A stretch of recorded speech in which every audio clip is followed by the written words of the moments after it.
Hello everyone and welcome to the Fusebox. My name is Chris Chowan and I'm really excited today to be joined by Mr. Simon Scott, Fusebox resident, motorsport enthusiast and expert, I would say at this point. That's about right. Thanks for having me. Thank you for coming along. As you can tell, this is a little bit different from our previous AMAs. We're actually in the Fusebox now and we have a nice studio to use as well. So hopefully this all comes across to you guys well on the internet.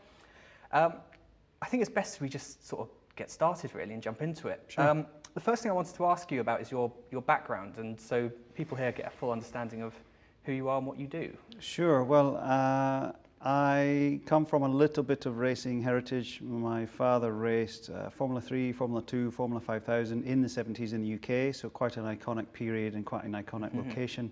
He raced against some people who went on to prove that they were pretty special. Emerson Fittipaldi, James Hunt, people like this. I got into karting, go-karting, which sounds quite twee, but I moved into gearbox karts, and they have motorbike engines, four-wheel braking. They do 0 to 60 in about 3 seconds, and they do, when they're in the long circuit trim, you put a body on them, looks a bit like a dragster because that's all about the terminal speed. They do about 120 miles an hour around the very iconic road racing tracks in the UK. So I did pretty well at that, pretty credible, won the British Championship, won the championship that combined short and long circuit, raced for Scotland, so I got my Scotland cap. Very cool. And I also got a bursary to study automotive engineering at Cranfield University. So that went well. I actually studied vehicle dynamics in go-karts. There's a particular problem with go-karts because there's no differential. That's one of the defining factors of a go-kart. It can't have a differential, so they hop and they buck, and it's like bucking broncos. So I did my research on that. Then worked as a consultant engineer in a place called the Motor Industry Research Association, MIRA. Not the people who make the showers, but the Research Association in the Midlands. That's about 650-acre facility with test tracks and wind tunnels, and you can drop a plane on its nose and turn a tank upside down, or they put wheelie bins in the wind tunnel because at certain wind speeds they resonate and they waddle. That's how your bin walks down the road. So quite an interesting place. Then I did a bit of traveling in Australia, and I kind of stumbled into working in the entertainment industry on the production side, and specifically stunt side, because a lot of the engineering and the vehicle work plugged very well into that. Of course.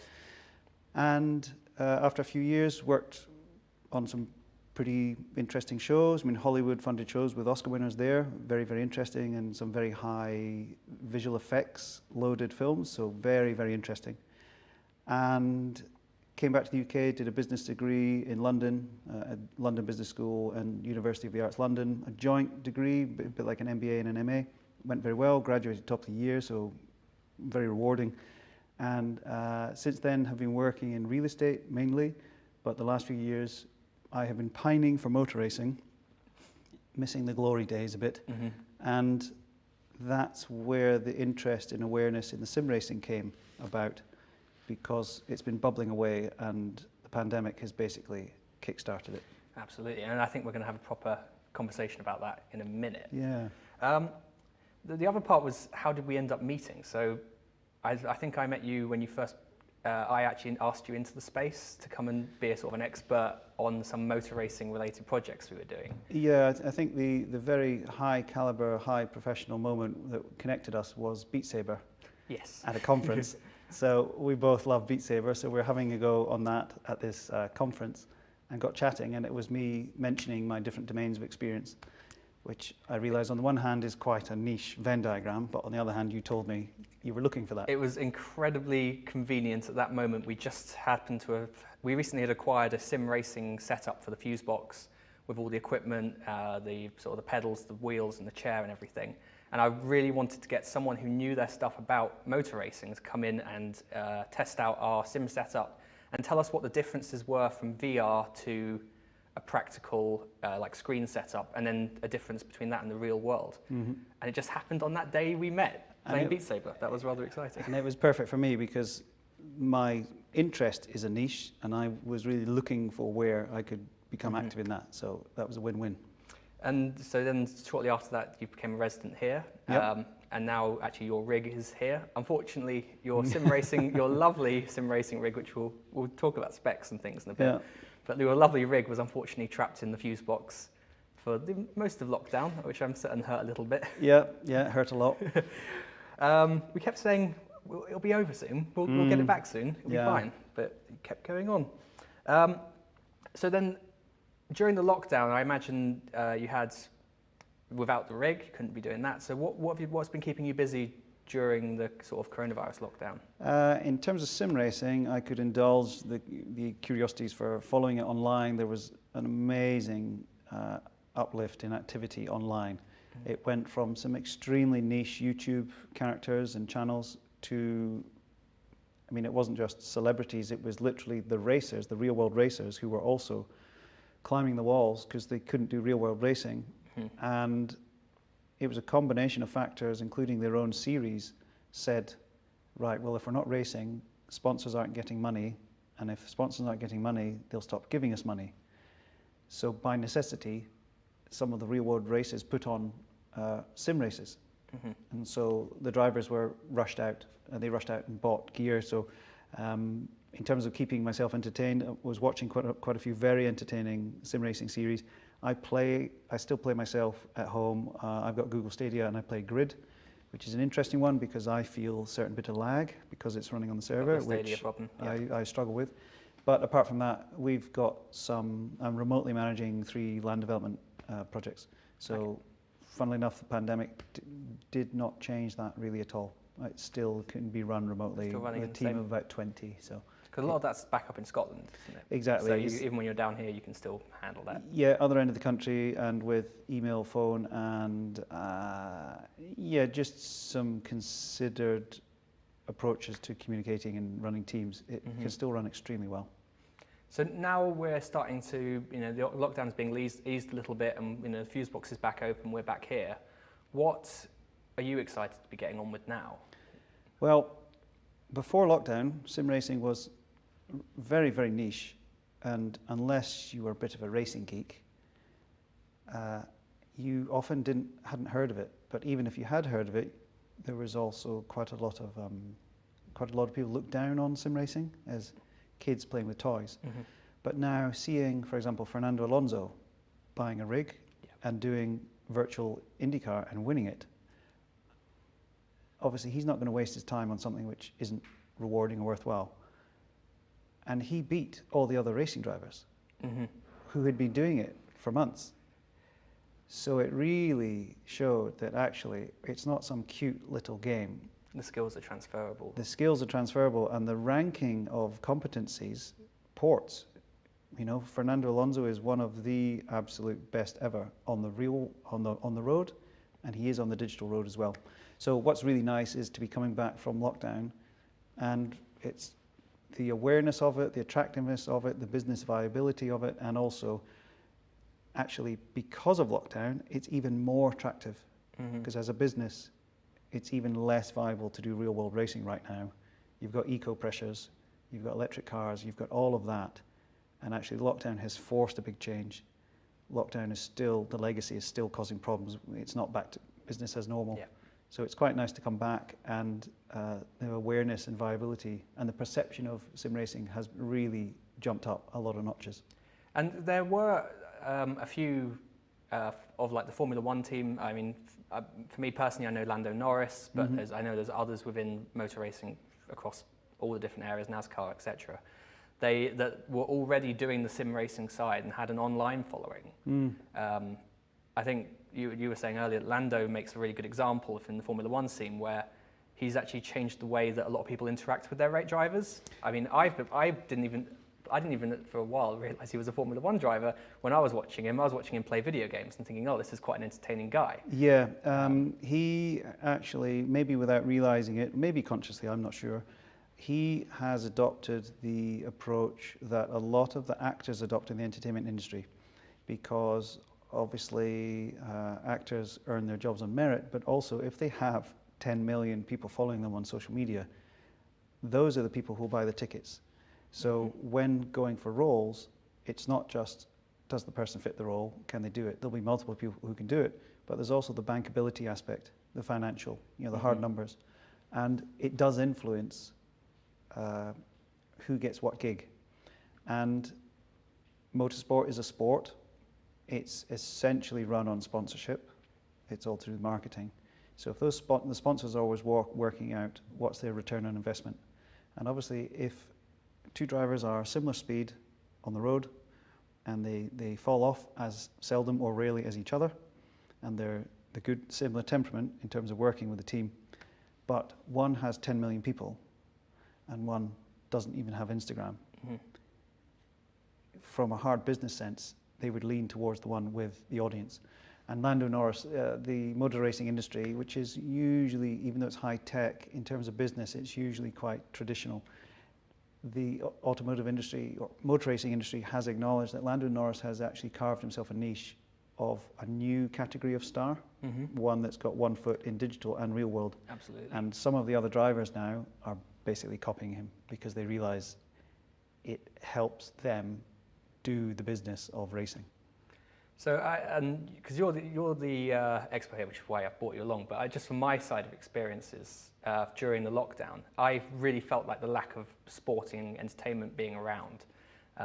At one point, I ended up watching marble racing. There's actually a whole a whole sport being built about that. I can't remember, one of the late night shows in America is actually sponsoring it now. And they've got full Formula One or full sports commentators to do proper commentary over marbles going around a track. And believe it or not, almost as entertaining as some sports. Might be as entertaining as one of the bad Formula One races. Exactly. But then, so the urge to get into following the Formula One meant that I started turning to Twitch, seeing some of the sim racing guys going on there, discovering Lando as that sort of face. And now, because of him, I'm actually watching Formula One again. Yeah. I feel like I'm fanboying a little bit over this, but yeah, it's really cool for me to actually be interested in Formula One again because I actually have a driver I want to follow. Yeah, and I feel quite similar because as of about 10 years ago, I really fell out of love with Formula One slowly, and a lot of friends felt the same. It really wasn't, back in the day, it's going to make me sound old, but when you got 4 or 5 channels, you got live Grand Prix only, and you've got these great big, horrendously powerful cars with these big fat tires and they slide like crazy, and you've got Nigel Mansell going up against Ayrton Senna and 2 titans. It was really special, and you had hundreds of thousands of people at a Grand Prix. It was extremely special. Whereas now, no one wants to put in their diary a Grand Prix to watch live. Not only because they think it's going to be boring, but also they think, I want to be doing stuff outside in the afternoon. I want to see the highlights on YouTube later. Yeah. And Formula One had because Formula One is all about intellectual property, because if you use the word Formula One anywhere, they'll basically tell you need to remove that. Yeah. And they had a YouTube channel for years, and under Bernie Ecclestone, they never used it. There was no content. But, of course, the name of the company who have bought it, forgotten the name, the American company, they bought it a few years ago from Bernie, and they are taking a modern approach, and they do highlights. Within, I think, a couple of hours, for example, of qualifying, the highlights are up. And it's different clips and montages of different bits as well. Yeah, and it's a lot more human. It's less corporate and stuffy and perfect brand image. And it's Lando Norris being silly, putting custard pies into each other's faces. It's the one thing I'd say is that it's there's a whole wave of online content at the moment that everything is going to be shorter, snappier. Yeah. Like long form content is struggling relative. Yeah. And so for me, again, the always like the onboard driver view cams and things like that, and being able to hear the crew and the drivers, conversing and arguing between them. That was always really interesting to me. Yeah. Which is actually, I think, for me, what led me into being able to follow the sim racing so well, is that when you're watching people play virtually, you've basically got a perfect high quality onboard camera on the car, so you can see everything, you can follow the car, but then also quite often the drivers are chatting with each other as well, all on one voice application together. It's really cool to actually hear the drivers sort of arguing around corners together like they don't get to do in actual Formula One. Yeah, and it's a lot more human, because even during the pandemic, lots of people using Zoom, official news and politicians and doctors and interviews happening with Zoom. And Whereas a few years ago, there was a newsreader and his kid came in whilst he was on live TV and he was mortified. Whereas now, because everyone's doing Zoom and everyone knows no one has a choice, there's far less judgment on that person's doing a live interview to the nation from their spare bedroom. Yeah. And if kids walk in, your kids have been picked up and put on the knee. And same with sim racing, rather than being polished and perfect, it's very human. People are there with a milkshake and going, oh, for God's sake, Still I in can't their get the pajamas. computer. Yeah, the computer won't work, and some blue language and taking the mickey out of each other, and it's very human. Now, on the note of blue language, there has been some controversies within the scene, and I think this is actually another example of where the gaming side meets the professional side. Yeah. And suddenly people realise that actually they have to polish up their acts a little bit when they're presented to the public that way. I think it's one of these things. The internet is a tool where anyone can do almost anything in front of anyone, which is a very strange thing for human beings to have the opportunity to do. And walking around in the street, no one would go skipping down the street naked because you would expect to be arrested. Yeah. And you wouldn't be shouting and swearing.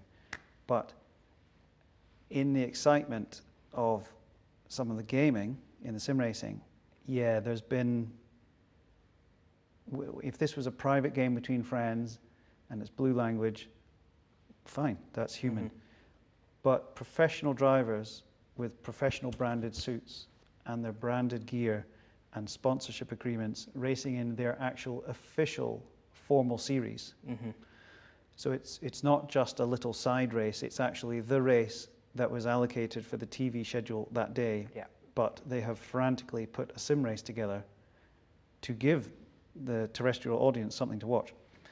And for people to, a bit of blue language, fine, but then there was some very inappropriate things said that were not meant for broadcast, and one driver in an American series lost his sponsors and his real-world drive within about 48 hours. So that is the interesting part, is the fact that things that are happening in this virtual race are actually having real implications on their real careers, on their real racing. Yeah, they're also, Lando Norris, he did the Indy 500. So it was a formal Indy 500 with a lot of the actual IndyCar drivers. So obviously you've got some egos there. They don't want this young little Formula One. There's always been a bit of rivalry between IndyCar and Formula One. IndyCars are more powerful, they go faster, but they're also, I mean, they're massive and they're heavy compared to Formula One. So there's always a bit of rivalry there, although people have transferred and you've got world champions in both. Yeah. But because there's tradition, there's also traditional rivalry. And there was the official Indy 500, and Landon Norris, he actually trained with he lives in, I think, Guildford, outside London, and he trained with a McLaren race engineer who was based in LA, and he did hours and hours and hours of training because it's very, very strategic. The Indy 500, you're constantly in traffic, you're always passing, and at any moment you can just destroy the race. Yeah. And also in the real world, there can be some horrendous crashes because of the speed. So he had trained very, very hard and put in a lot of time and effort. And what happened was there was a three-way pass happened. Lando Norris came on the inside of them all. The middle person, I think they got spooked a bit, and that then spooked the one in the out. He got nudged and he crashed. In the moment, he perceived Lando Norris to have been unreasonable and optimistic going for that three-way pass. He had to go into the pits. Even though it's a game, they make it real. You have to go to the pits and you spend time getting repaired. So he came out the pits and he was, his race is gone. He's a few laps down. Yeah. And he was one of the contenders. And I think he had actually won the real world race before. So he's one of the big egos. Yeah, he knows he's got it. Yeah, he's meant to be at the front. And coming out the pits, he did actually say, let's go take out Lando Norris. Ha, ha, ha. Well, a few laps later, as Lando Norris was leading a pack coming out a corner, he slowed, just out, as in he slowed when he shouldn't be, and Lando Norris crashed into him. Brake checked him. Yeah, And he's immediately saying, "I'm so sorry, that was a genuine accident. I'm so sorry." And people But then are there's saying, evidence of him. "We've got video of you saying you're going to take him Yeah. out." And in the same race, actually, the drivers are running to the flag at the end of, I can't even remember how many laps. It's a lot. And there was I can't remember the chap's name. He's attached quite a bit of controversy to himself when he raced in Europe.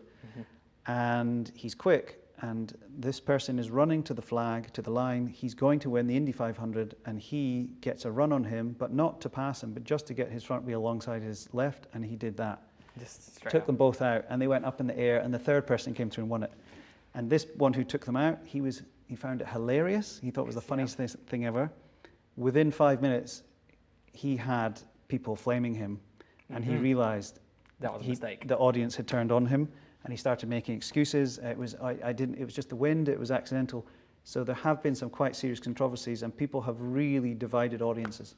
So actually, so a couple of things. First, if you're watching this and you have any questions sparked by our conversation, please do put them in the chat. I have a colleague behind the camera who will be keeping an eye out, and Hannah will be passing on any questions if we have any.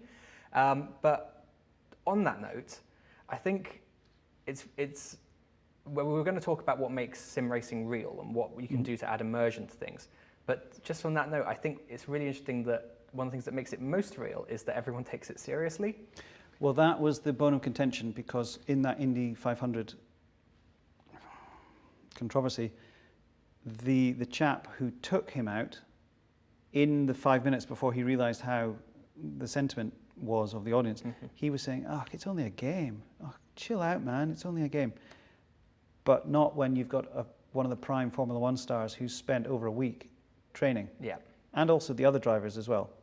So And all the sponsors and the invested interest in the result as well. Yes, and I'm sure if he had won it, he wouldn't be saying, "Oh, it doesn't matter, it's only a game." Yeah. So that whole question of, is it only a game?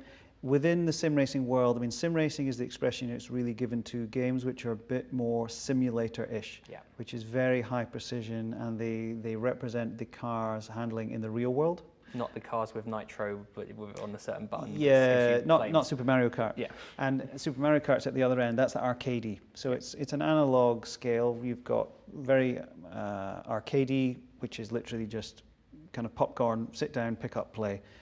Then they start blending. I mean, Grand Turismo is extremely high quality. It's a massive marketing tool for the vehicles. They will only sign off the vehicles within the game if they truly represent that car and the brand and what it stands for. But you can do the whole championship aspect, so it can be a bit serious, or you can just do a 3-lap race.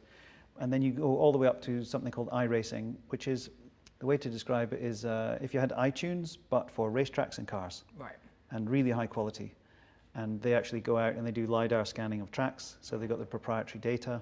All the tracks are right to scale. Yeah, but it's down to the millimeter. If there's a change, and this is what you have to deal with in the real world, if there's a different tarmac and you're braking and you cross a seam and you go into different tarmac, often it grips different, so you have to account for it. Little bumps unsettle you, little curbs. They are very, very high quality, and you can lose yourself in the setup because it's extremely high fidelity. Yeah.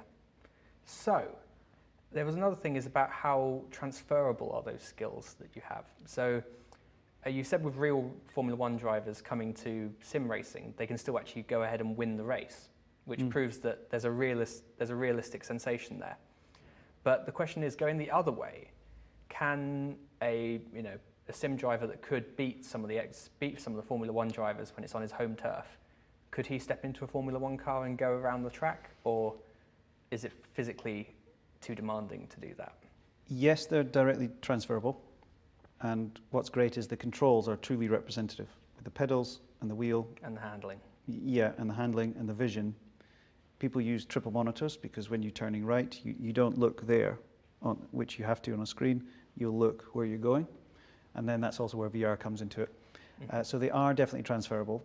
For example, if you're world champion at football on the PlayStation, it doesn't make you Ronaldo. Whereas racing, it's very, very transferable. For someone to go into Formula One, it's not really physically viable. The first time they hit the brakes, when they're up to full temperature and they're going full braking, they would just go like a rag doll and flop forward.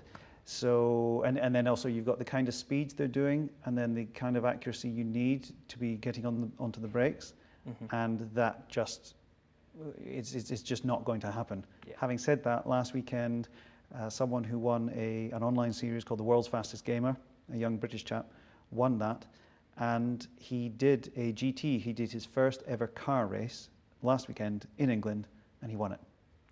Not bad. There you go. So maybe not Formula One, but certainly with the sort of the high-end racing side of things, you can still get there. There's also an annual competition called the Race of Champions. It's a one-off, and it happens in different location every year, and it's usually in a stadium, and the track is, if you take an elastic band and twist it on itself and drop it, so it looks like two tracks, but it's actually one path. So the cars start, they're separated, and they start beside each other, and they go, and they come round on the other side, and then they come round again, and obviously first one who crosses the line wins. And it'd be two German people, two Americans, two Scots, two English, two French, and it can be a like Travis Pastrana motorbike rider, and then a Paris-Dakar guy. Michael Schumacher used to do it. And I mention it because 2 years ago, I think last year or the year before, a sim racer was one of the teams, and he beat a champion. He's a current Formula E driver, and he beat him twice. So not just a fluke, yeah. Not a fluke. That's really impressive. And then I think the follow-on for that is, what hopes does that give you for the future? Because now the Formula One season's back on. I imagine, I don't know about all the different racing leagues around the world, but I imagine they're either back on or gradually getting their way to being running again. We have had the first Formula One driver case of coronavirus, which probably might potentially make them rethink things, but it looks like they're still just going to keep going. It was nice to see Nico Hülkenberg took his place. Yeah, that was nice to see. But now the sim racing and the reliance on it might be starting to ease up because the actual races are back on. Where do you want to see it go now, going forward? Is it something that you want? Should it become part of? I always seen go-karting or karting as like one of the main routes into racing. Like Lewis Hamilton grew up that way, and I presume Lando. I'm just thinking British talent. A lot of people came through that. Should sim racing be like a parallel to that to get the youth, like people started? I actually yesterday contributed as involved in a Zoom call for Motorsport UK. They're the governing body of motorsport in the UK, and it was more kart focused, and that's why I was involved, because of my experience. And these questions were coming up: what do people want karting to be for? How should it work? How should it fit? And it boils down to preference, I think. You have some people who love karting. Some people on the call said, I've been involved in karting 50 years. They love it. As a racer, some of them were a racer, then they start building their machines, and then they start working the engines and rebuilding the engines. Some of them just race. They don't care. They just like the crack. They like going out there on the weekend with mates, beers on a Saturday night, hungover on a Sunday. Maybe after.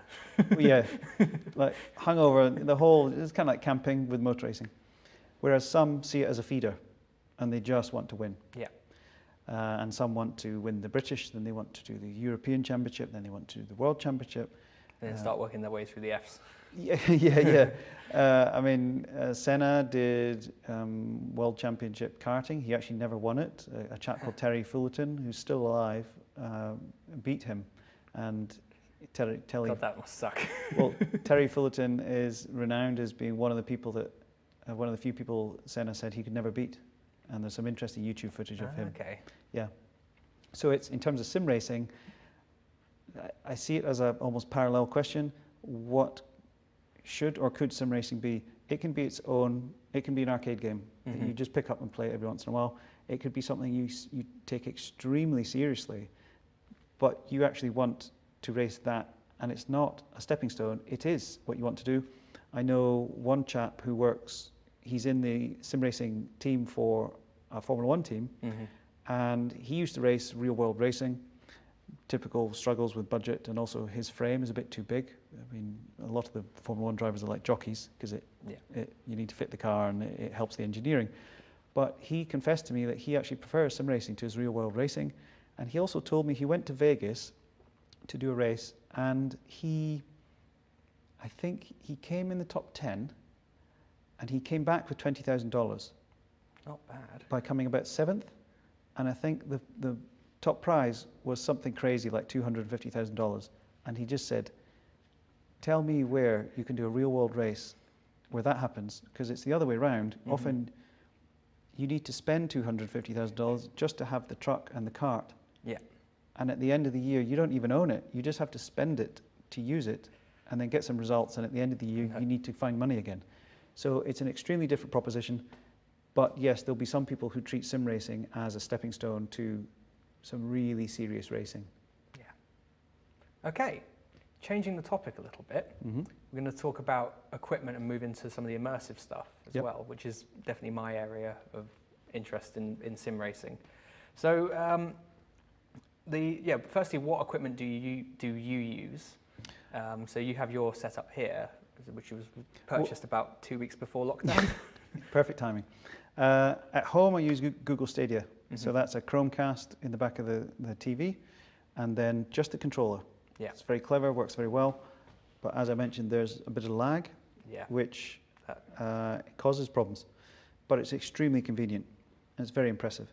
Here, I have the rig. It's the playseat rig, I think. Playseat rig, yeah. And then I've got the Thrustmaster pedals and, or Fanatec Thrustmaster pedals and unit and wheel. So it's not a direct drive wheel. So this one, direct drive basically means you've got a motor and the motor shaft, and the wheel goes right on the shaft. So that's it, that's the only moving part, and your hands are directly connected to the shaft. Yeah. Non-direct drive means that when you're turning the wheel and the shaft, then there are pulleys or gears or cogs or rubber bands. To sort of translate that. And so it creates frictions and lag, and also they tend to be weaker. So we've got Thrustmaster gear, which is what I call prosumer. Yeah. It's Logitech is the standard. Very consumer. Plastic. That's what we had before, I should add. A little bit disposable, but it works. Yeah, I've seen the pros use it still. Yeah. I mean, Jacques Villeneuve raced in the Masters series on a controller like this. Yeah. Oh yeah, I remember that. And there was also quite a lot of the racers who were, either you've got some pros there with the full screen setup, the chair, everything ready to go, and even the motion actuators.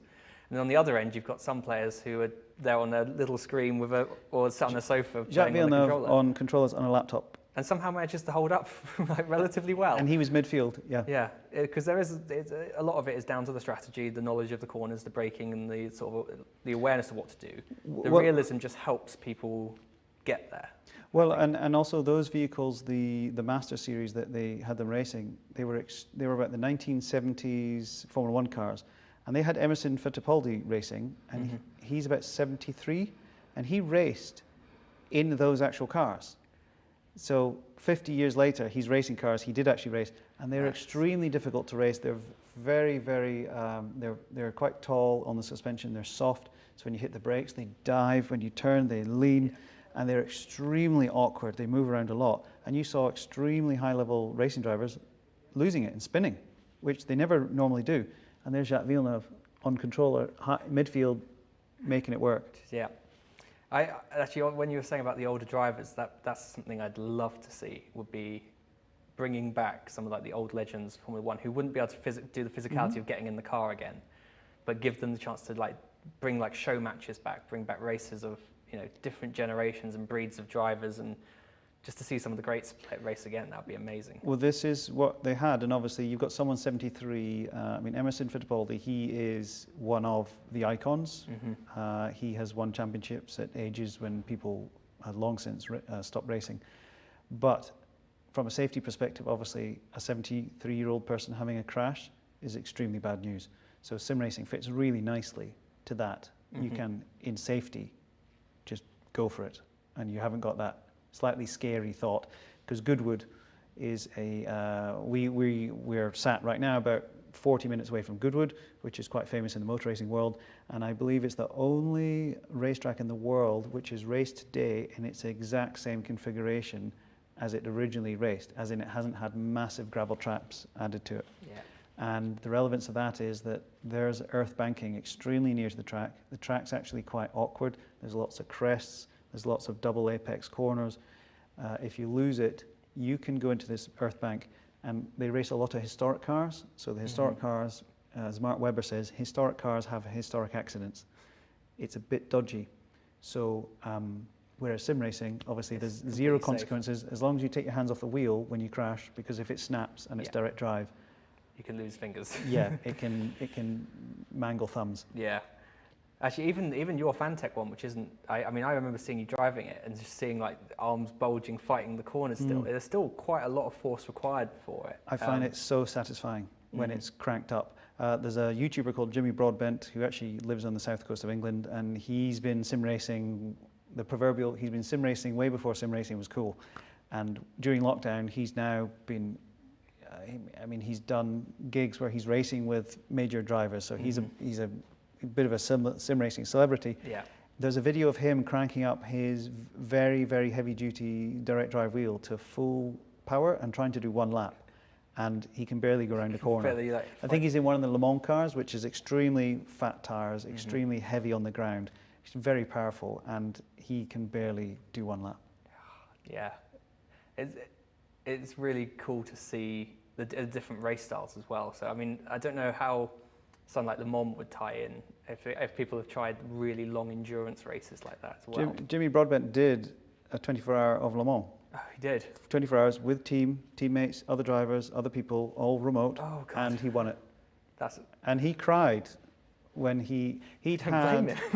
with relief and also achievement. Also, his grandfather had died in the couple of weeks before, and his grandfather was supposedly extremely supportive and a real icon to him.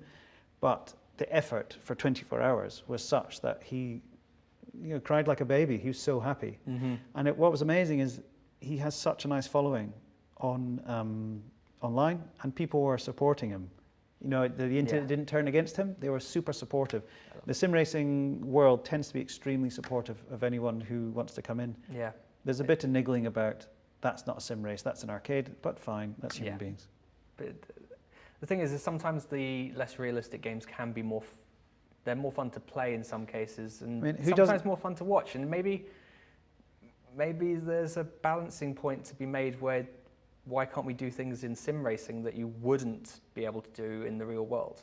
And you could start making things way more fantastical and, make a new sport, I suppose, rather than recreating Formula One or recreating NASCAR or a particular... It does open the opportunity for fantasy ideas. Jimmy Broadbent, he raced a 1,000 brake horsepower go-kart around the Nürburgring.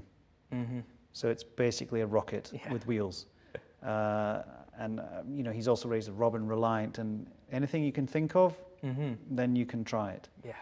And one of the beautiful things of sim racing is if you have ever fancied driving a truck, those great like big Scania trucks. 18-wheeler sort of thing. Well, not even an 18-wheeler, though Lando Norris and Max Verstappen did do that. Yeah. They did Euro Truck Simulator. Euro Truck Simulator. And that's when you just drive a massive Arctic and from you pick Paris up goods. to London. I've done that. And they're giggling because they reversed, and I think they rolled it as well. But you can race trucks and karts and saloon cars and, touring cars. I used to play TOCA touring car on the SNES. And 2 weeks ago, BTCC, British Touring Car Championship, have announced that, I think it's Codemasters, who used to do TOCA, have agreed a deal. There's going to be a new TOCA game for British touring cars. That's quite exciting. That was iconic. Yeah. I used to practice on the SNES, the tracks, for example, Donington, before I went there in my car.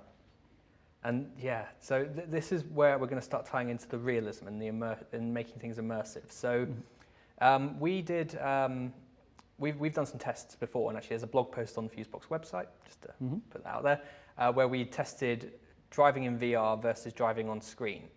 Admittedly, the screen test we did was a single screen, and I think that the typical setup is a triple monitor arrangement.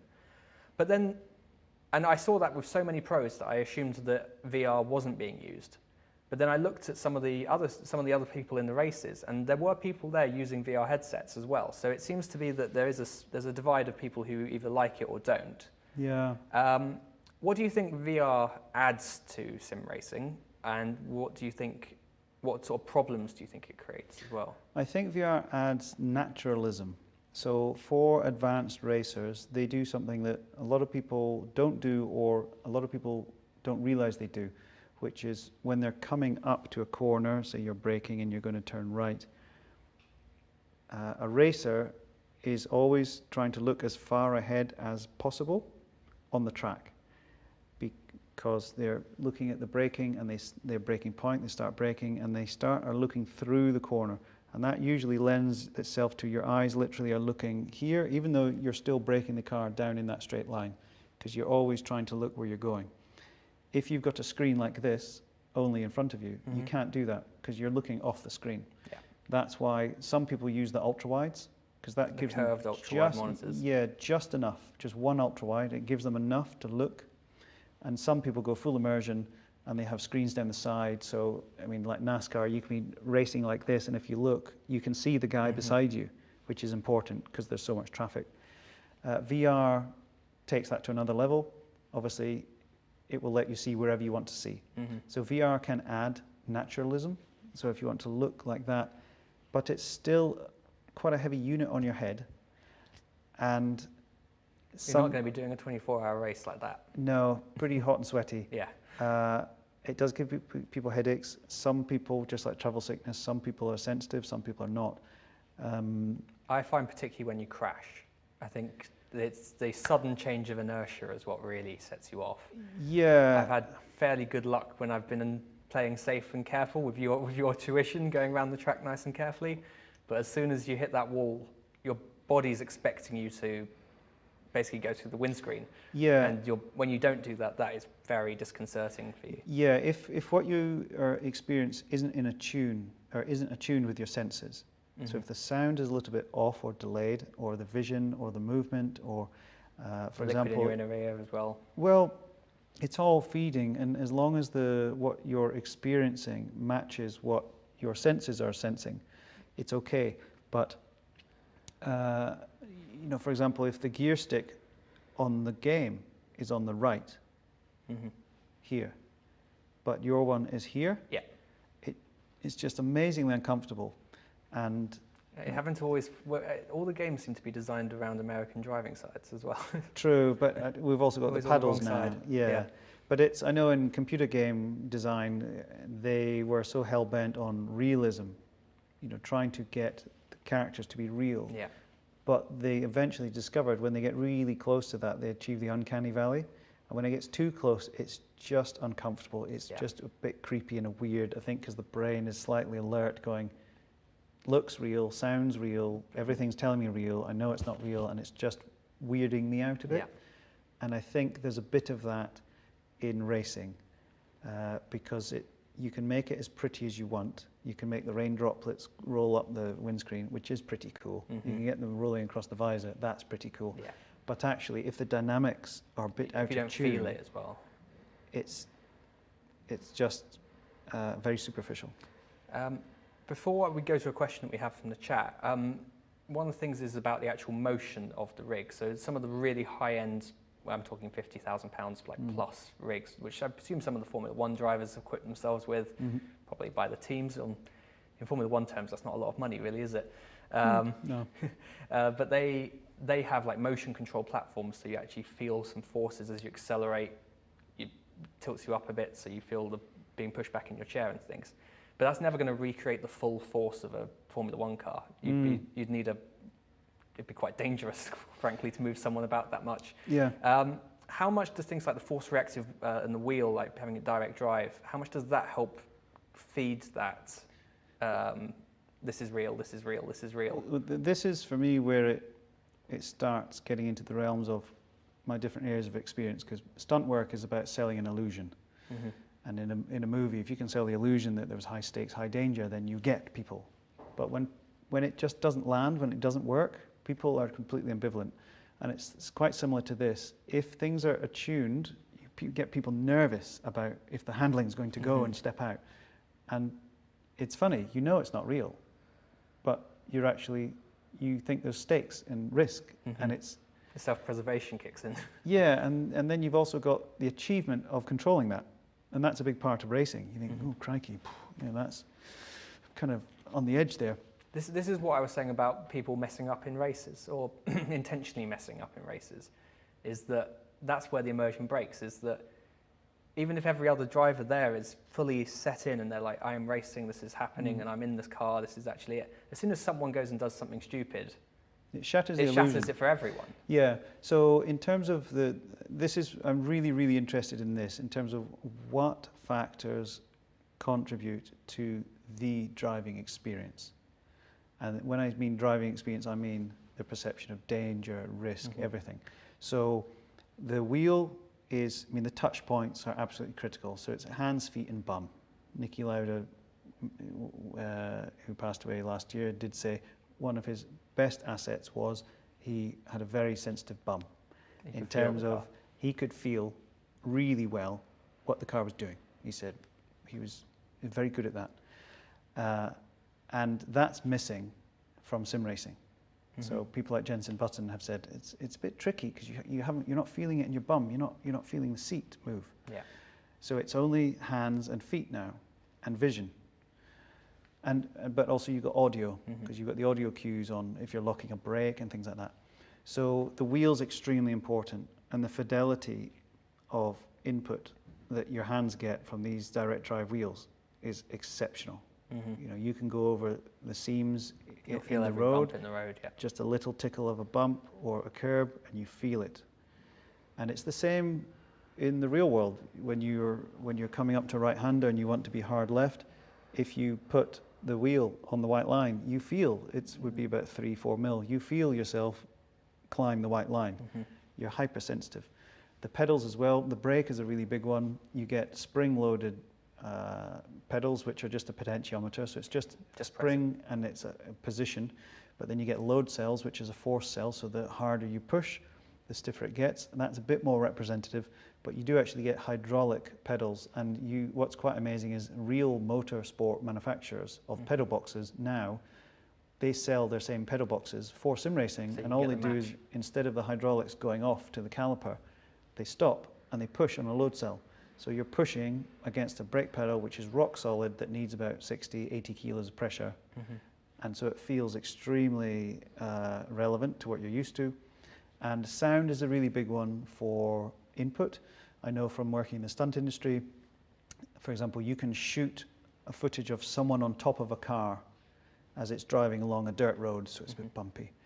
And you would shoot that at maybe 20 miles an hour. And you shoot it in a long lens to make it tight, bit like how you shoot fights. So anyone moving at all looks like it's all very frantic. And chase scenes and horror and things. Exactly. So you shoot it at about 20, and the actor has to sell as well, has to sell the drama. And then one of the most impactful contributions you can make is you put road rumble noise and wind noise on top. It tells everyone. And it sells, that's 50 miles an hour. So all the different elements compound, and this is what I'm really interested in, because this is theatre, entertainment industry. You're selling the drama. Magicians pretend to cut the person in half, and they also sell, oh, this is something gone wrong. And movies and the score and the special effects, everything contributes to the heightened sensation. And hopefully one day we have that true, real race feeling. And we're close, but one day it's going to get there and it's going to be perfect. Well, one thing I find very, very relevant is sim racing now, because there's no stakes knowing that you can just hit escape and restart. But you can upend that by saying, on this day, at this time, 24 drivers are going to start. Yeah, online. And there's going to be a clerk of the course, and if anyone jumps to start, and if anyone bumps each other, you're going to get penalised. You go in the pits, and at the end of 80 laps, someone will win. And all these people who are messing around suddenly go, oh, I'm a bit nervous. Yeah, it matters. So we do have a question from the chat, so I'm going to pass over to my colleague Hannah, who is keeping an eye on that, to ask. We have a question from Adam Lee, who says, if you wanted to buy a home setup for a beginner, i.e. not ridiculously expensive, what would you recommend? For example, is PC or Xbox better, and VR or screen? Okay, great question. One that is a hot topic, and many people have very strong opinions. Instead of choosing from a VR or screen, I would actually recommend the quickest, fastest setup you could do would be Google Stadia and Grid. Order it online. The controller and the Chromecast comes in a box. Set up an account. And unfortunately, it's not the pricing model of Netflix. It's not a subscription and access to everything. It's actually still basically full price. But Grid's a very good game. It's got a massive selection of vehicles, completely different kinds of vehicles. Loads of different tracks. You can pick it up and just play one 3-lap race, or you can do the championship. So in terms of getting up to speed very quickly, I'd say that, because it literally, as fast as you can order it and it to be delivered, that will get you racing. Mm-hmm. Cheaper than a console as well, even at that point. Massively cheaper than a console. For a few months. Yeah, in terms of getting a bit serious, I mean, slightly jumping to the other end is, if you want to get a bit serious, I'd look at going for it's called an 80-20 rig, 80 by 20 aluminium extruded rig. If you Google that, you'll find that very quickly. I'll leave my contact details. You can message me if you like. I can point you to some web pages. You get an aluminium extruded rig, which you put together like Meccano. You get a bucket seat. You would look at either getting a Simu Cube or Fanatec wheel and pedals, and a PC, and one ultra wide is extremely good. Jensen Button, Formula One world champion, he uses an ultra wide, and he's won some of these sim races against the other Formula One people. Some people swear by triple screens, but just thinking, if you wanted to just get going with a heavy duty setup, rig, seat, wheel and pedal from Fanatec or Simucube, and a PC, and a subscription to iRacing, and you're away. That's the dream there. Yeah. I noticed on the very high end, which is definitely not the way to get in, but scan.co.uk has started doing a sim racing like full setup rig. This is if you just want to go off the shelf and have everything as best as it can be. They do it comes as, I think it's many £1,000s, but it includes the screens, 3-monitor rig with the chair all built into one, with the motion control in it, Fantech pedals and wheels, a massive subwoofer underneath the chair so you feel the rumble of the car and all the sensation. I think I'm talking 15 grand plus, 20 grand sort of price point here. That's the high end, but what's nice about that is they've actually done it off the shelf and they've been doing really well. Really? I think I didn't know that. A few of the parts I've started to see come back on eBay, so I do wonder if people have bought and then regretted, but they have a full setup that if you're looking for like a, as someone who wants to do it professionally or get into it really, really hard, that is the dream setup ready to go, I think. Okay. I'm going to look that up. And for Adam, if you'd like a bit of an in-between between Stadia and a full rig, Logitech is non-direct drive. It is plastic wheels and pedals. But again, if you want to get going, it's extremely accessible. And in terms of VR or screens, I would recommend just any console you've got access to, be it PS or PlayStation or Xbox. If you can get Logitech and check the compatibility, because sometimes that can be a bit fiddly in terms of it might be compatible with PlayStation and not Xbox, or vice versa. If you can get Logitech, connect it to a console you've already got access to, and you'll find like Forza or Gran Turismo. you can actually get Gran Turismo. You're away, and those ones are in the bell curve of the spread between arcade and sim racing. They are right in the meaty part. So you've got fun arcadey game mechanics, but very high quality vehicle dynamics. Hopefully that answers that question. And as Simon said, he'll try and pass on some contact details afterwards, and we'll actually get to that in a moment. But then also, if you're interested in trying the setups and the rigs, it could be of interest to you to become a Fusebox resident, because we have some of the equipment here in-house, so it's really a good way to come in, try it out, see what you think, and maybe also help Simon with some research at the same time. Yeah. We're always looking for new people to come and give it a go, and we'll keep announcing stuff about that in the future. Yeah. I think that's it. Thank you. I've got a wrap-up bit about getting in touch, but thank you ever so much for joining me on this incredibly hot day. We're stuck in a room with no natural light and lots of studio lights on the biggest heat wave we've had in a while. Yeah. So thank you very much for coming in. Thanks for having me. How do people find out more about you and your work? Simple answer would be find me at simonscott.com or LinkedIn. I think my handle is simonscott.com, DOTCOM, within LinkedIn. Perfect. Thank you very much for joining us, everyone. Thank you for coming along and watching the stream. We hope to see you at the next AMA. Fantastic.